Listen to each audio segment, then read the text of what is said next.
And we are live with Toronto Stevie Live and the SmackDown summary for Friday night.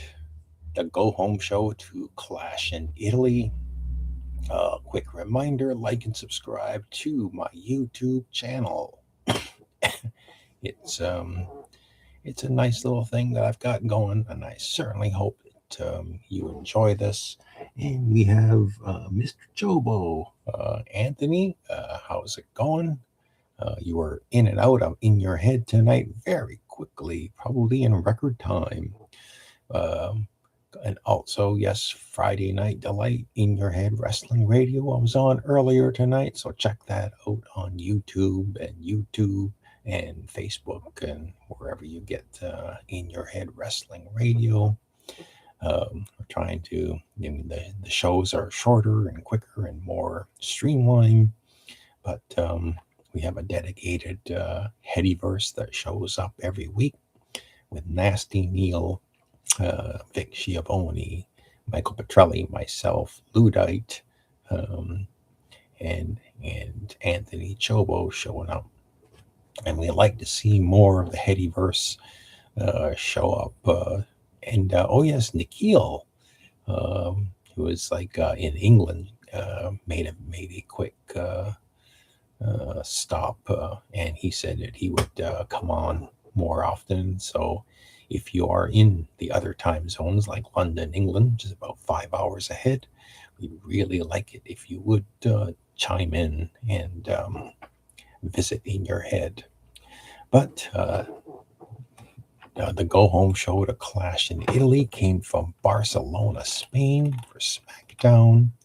And um, they quickly had to start off SmackDown, had Jade Carhill and her crew of BFAP, Michin, Mia Yim, coming down to the ring to a chorus of boos, which clearly shows that Jade Carhill is more effective as a heel than her earlier babyface run as a tag team with Bianca Belair. It's better as she's a heel, and it was so much so that the Barcelona crowd even starts copying the other crowds, and I think they did try to edit out the "shut the fuck up" chants at Jade Carhill and her crew, but I think some of them did get through because I think I did hear them, and they turn heel on the Barcelona crowd for a few minutes before Rhea Ripley's music hits and Rhea Ripley comes down to the ring. And this was kind of, uh, again, a 1-on-3. Rhea slowly comes down to the ring and slowly gets into the ring and starts cutting a promo on Jade, um, saying she beat Jade at WrestleMania, and Sunday at Clash in Italy she'll beat Jade again. When they face off, Jade, you're going to be looking at a true champion. The crowd pumps for Rhea Ripley, and Jade comes back.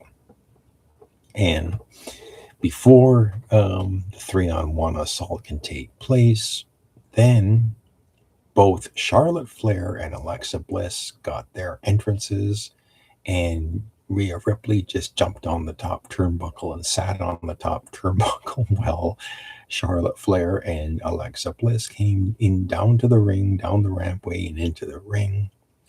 And the long and short of it is that Alexa Bliss wanted to wrestle Jade Cargill. So I believe it was after the commercial break, we got the opening match of the night. And this was approximately 20 minutes into the show. I mean, that's how long the opening segment took, including the commercials, was about 20 minutes before we got Jade Carhill versus Alexa Bliss. And you had BFAB and Beechin at ringside on one side of the ring, and on the other side of the ring was Charlotte Flair and Rhea Ripley. And I think one of the heels did get a shot in behind the referee's back. You had um, um, Jade Carhill using all of her power moves. Alexa Bliss tried to go immediately for um, the DDT, Sister Abigail DDT, but Jade got out of it.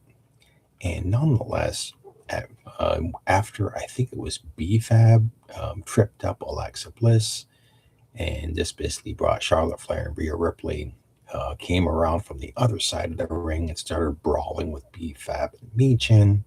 And then they brawled all the way up the rampway and out of the arena, leaving Alexa Bliss and Jade Carhill in the ring by themselves.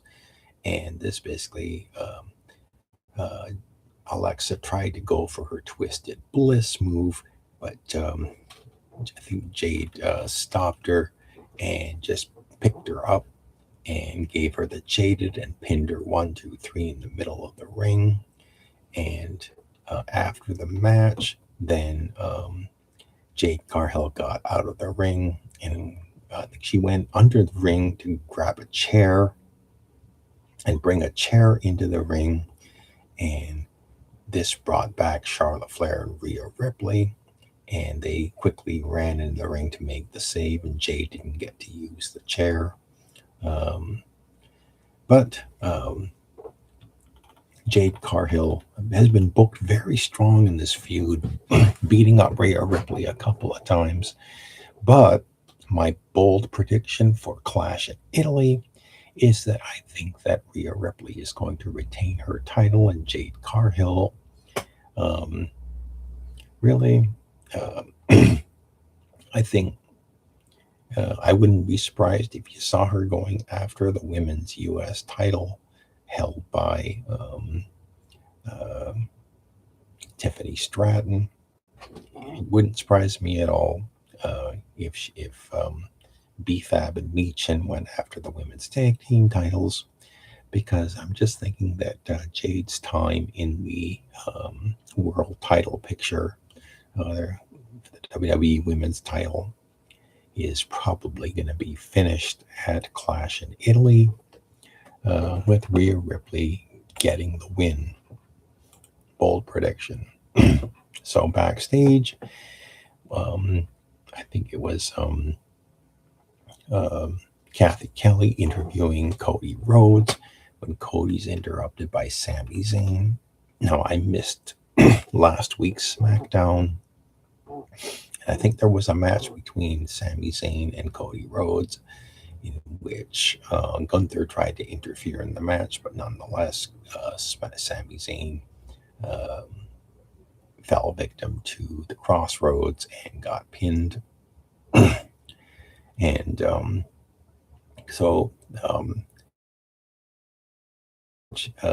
Danhausen, who has been on both Raw and SmackDown, is on SmackDown, and he's doing something backstage. Nick Aldis, he encounters Nick Aldis, and basically Nick Aldis, he has some interaction with Danhausen, and then Miz comes up to Nick Aldis and basically says, "Look, my tag team partner Kit Wilson isn't here." And so he said something about how, well, they wouldn't let him into the country because he had too much moisturizer. Like, I don't know whether this was real life. It was having real life visa issues in getting into Spain or what. But Kit Wilson wasn't there on SmackDown this week. And Nick Aldis basically announces that The Miz will face Spain's own Axiom in his home country right after the commercial break. And Miz, actually, this was probably pre-taped, because when Miz did this backstage segment, he was fully dressed in a suit. And after the commercial break, they immediately went to the match, and Miz was already in his wrestling gear.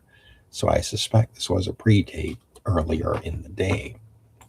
So we get to the match itself. Miz comes out first, followed by Axiom with his tag team partner Nathan Frazier, and Axiom does get a huge ovation, and Axiom does a lot of flying moves. Miz tries to go for the skull crushing finale, but is stopped. And Axiom, I think he did a move called the Golden Ratio and picked up the win. Pinned Miz 1, 2, 3. We go backstage, and there's a backstage segment with Damian Priest and R-Truth. Truth, I guess Truth is still not cleared to compete, so I'm kind of wondering how long he's going to be out and not defend the tag team titles. And he basically announces that there's going to be a tag team match with Royce Keys teaming up with Damian Priest in his place. Teaming up with Damian Priest. Royce Keys taking Truth's place against the MFTs. And Truth, Damian Priest isn't all too pleased about this. Elsewhere backstage, there's an unfunny comedy segment with Sami Zayn basically talking to Johnny Gargano, who continues to do this bizarre gimmick where he's just lying on things. I think he was lying on stairs or something. Anyway, continues to be kind of ridiculous. Coming back from the commercial break, they run down the Clash in Italy card. Charlotte Flair and Alexa Bliss have a backstage segment with Rhea Ripley, going over the loss that Alexa Bliss suffered at the hands of Jade Cargill. And then finally we get another match, the MFTs, Tala Tonga and Tama Tonga taking on Royce Keys and Damian Priest, with Solo Sikoa at ringside. And it was actually the Tongas, Tala Tonga choke slamming Damian Priest for the win. So the MFTs get one over on the win on the one half of the SmackDown Tag Team Champions. Really, this is kind of like a nothing feud. I'm really not invested at all in either Damian Priest and the Truth as champions, or the MFTs. You've already had Jeff Cobb and Tongaloa. I think one of the Tongas got released. So I'm kind of ready for this team to break up. You have backstage, you have the MFT celebrating their victory. Meanwhile, The Miz is threatening to sue Nick Aldis over what he's been put through in the past few weeks. I think he's attacked by Danhausen and a fire extinguisher.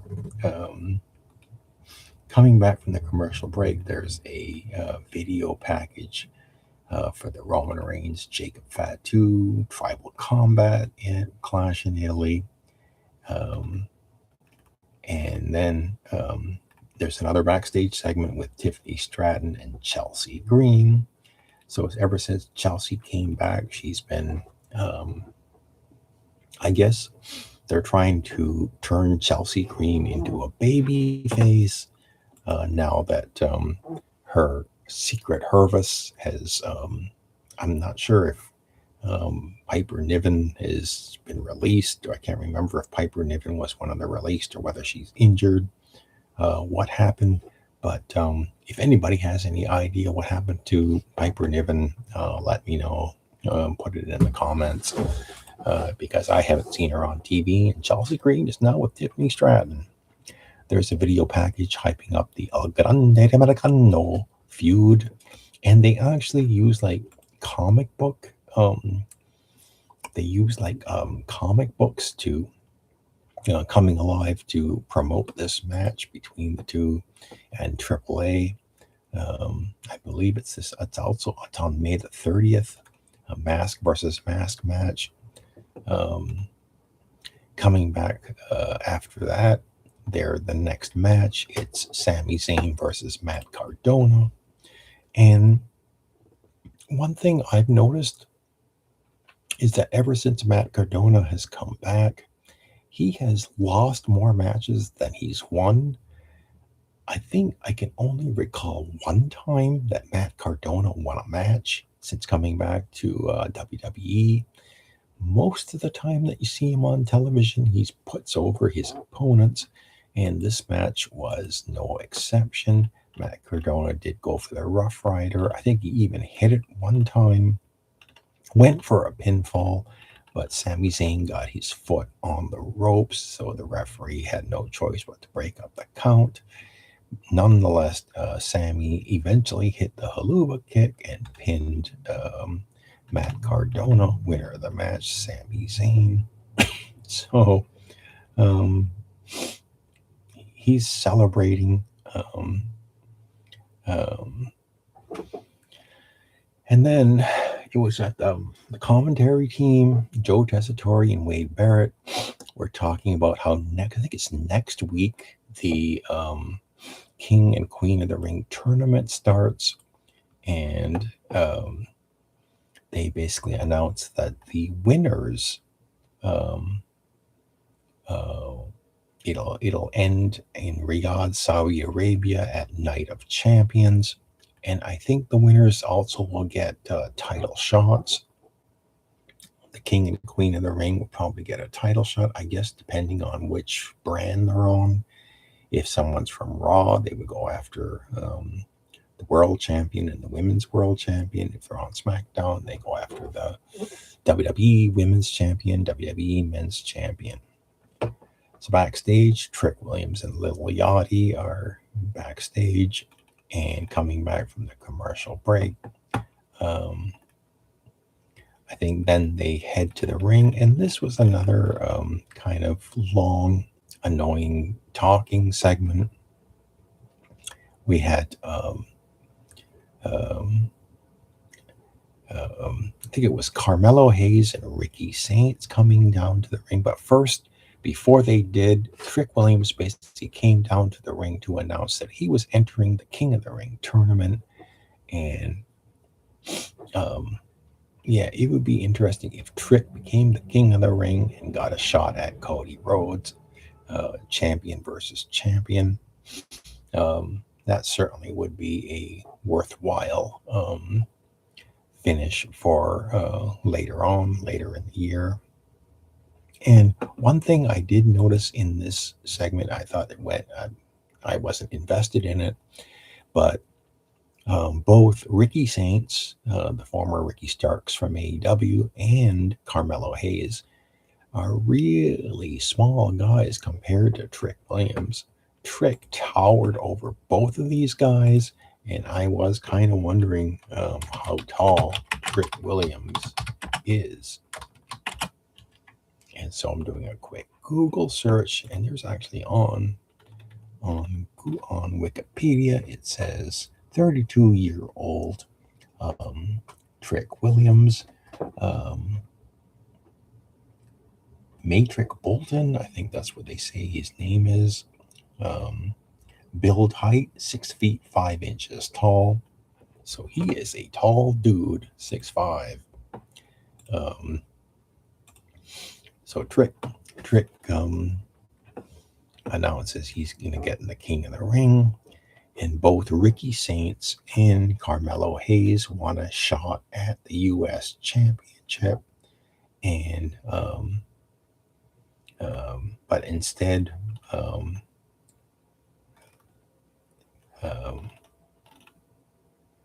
Trick Williams takes a powder, and it's Carmelo Hayes versus Ricky Saints. Now, these guys had a good match, and they basically spilled out into the ringside area in front of the announce table. And even the announcers were saying, "Oh, you got to watch that 10 count." And Carmelo tried to make the 10 count, but the referee counts 10. And before Carmelo can slide back into the ring, he tries to convince the referee that he made the count, but he doesn't see Ricky Saints coming up from behind him and attacking him. I think Carmelo got out of it, but nonetheless, Carmelo did in fact. Actually, neither guy made it, so it was a double count out. This could end up in a triple threat match later on down the road. But I think whatever happens, Trick will probably retain his title. And then we had a women's match. Chelsea Green was taking on Nia Jax, and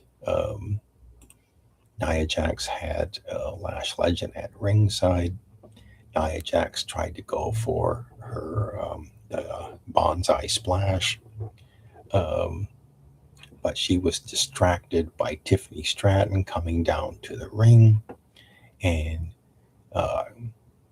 they were looking at the entranceway, and even the referee turned her back. I can't remember maybe it was a guy. And the referee turned their back to the ring, and nobody saw Tiffany Stratton coming out from, it seemed like from the arena, somewhere in the arena, and she smacked Nia Jax in the face with her title belt, knocked her out, and this allowed Chelsea Green to get the cover 1, 2, 3. When the referee turned around, saw that Chelsea Green was pinning Nia Jax, he pinned her. He counted 1, 2, 3, and Chelsea Green gets the win.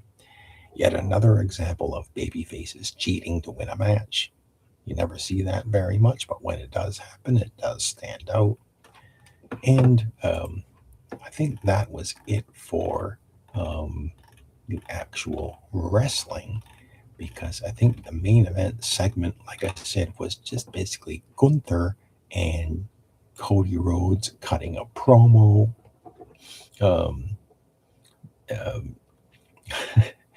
Gunther made some reference to the American Dream, and it wasn't a reference to Dusty Rhodes. It was quite literally a reference to the American Dream. And I was waiting for Cody to, I don't know, smack him or something, but they didn't. But instead, these two just cut promos on each other. It kind of reminded me of the main event segment of Monday Night Raw between Roman Reigns and Jacob Fatu, where they just talked to each other, and that was the entirety of the segment. No physicality. Same thing here. Cody Rhodes and Gunther just talked to each other. There was no physicality. When he was finished, Gunther just got out of the ring and ran up the rampway, and leaving Cody Rhodes in the ring. Kind of both on Raw and SmackDown, kind of a lackluster build, or a lackluster main event segments building to championship matches on Clash and Illy. But again, I'm still going with Cody Rhodes. I can't see Gunther winning the title. I think Cody Rhodes is now the new John Cena. He's going to find a way to win a match. And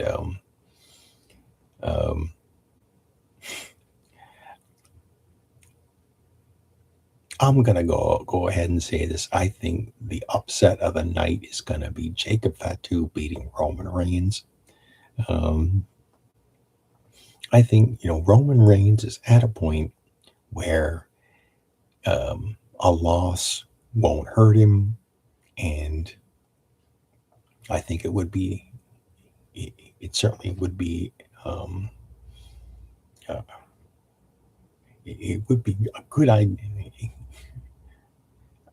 It would be good if Jacob won the match, won the title, had a run. He could defend that title, Um, give him, give him a run, give him a reign as champion. Um, I'm kind of waiting for it. Um, I think even the fans want to see it. It just depends on whether WWE sees money in Jacob Fatu as a world champion. Um, I certainly believe that they should give him a chance to see if he can take that ball and run with it. But we'll see. I'm kind of conflicted with rating the SmackDown. I think wrestling wise, it was certainly a better show than Monday Night Raw. Um, but even going over these results, I felt that there was just again a lot of non wrestling segments that kind of brought the show down. Um, but begrudgingly, I'll say begrudgingly, I will give this show a moderate thumbs up. Not a tremendous one, but just a slightly good. This show was slightly better than Monday Night Raw. Let me know what you think. But that was the SmackDown summary for this weekend. My bold predictions for Clash in Italy. We'll see how this goes. And next week, maybe I'll do another double shot Clash in Italy results and Monday Night Raw report next week. So thank you for watching. So we'll look for that Toronto Stevie Live next week.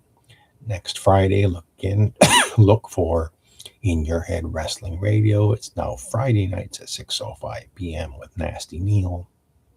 And thank you very much for watching. And I am out of here. Bye bye, everybody.